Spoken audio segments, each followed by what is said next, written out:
I've only been in Congress for a few months, but I have never seen a congressional hearing like the one we had on TikTok this week. It was brutal. Some of the questions were good and some definitely were not. And the majority of complaints that were raised apply to practically all social media platforms. All the concerns about declining mental health, especially for teenagers, about the addictive nature of the platform, and about the sheer volume of data that's getting sucked up, which are all valid concerns, apply to many other platforms as well. Here's what's actually happening. It's been Congress's failure to pass a data privacy law, which it should have passed years ago, that's gotten us into this situation. And this week, TikTok became the symbol for a lot of general concern. There is a specific concern with TikTok about the potential for data access or algorithm influence in the hands of an adversarial government. The issue that keeps coming up is a law in China that was put in place about 6 years ago that was designed to give its intelligence operations a lot more power. What it basically says is that if Chinese intelligence services tell TikTok that they have to hand over all of your data, then they have to do it, and they don't have to tell you that they did it. When this came up at the hearing, the CEO basically agreed that that's what the law says. Many bills have been filed in the last few weeks, but the biggest one would tell the Commerce Department to create a framework for assessing and responding to the risks posed by apps that are owned by foreign governments. Because even when we're talking about foreign apps, this isn't just about one app. Right now, if you look at Apple's App Store rankings, 4 out of the top 5 are owned by China. We're going to need a way to deal with this going forward that isn't just a series of one-off proposals. If this legislation were to pass, one possible outcome could be forcing a sale of the app, which would mean a change in ownership. China doesn't want to sell, but they really don't want to lose out on the tens of billions of dollars they would stand to make in the event of a sale, which, if it happened,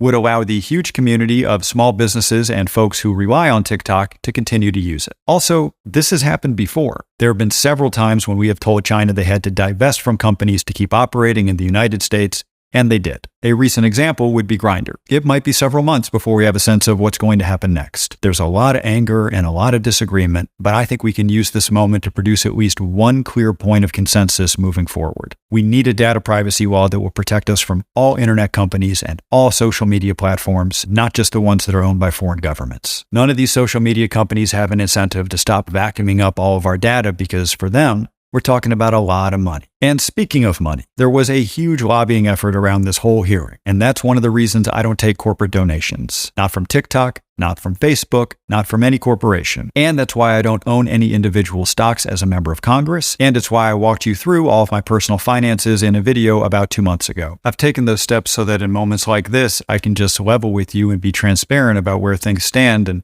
frankly, I don't have to worry about the influence of corporate money because I don't take it. So that's where things stand, and I will keep you posted.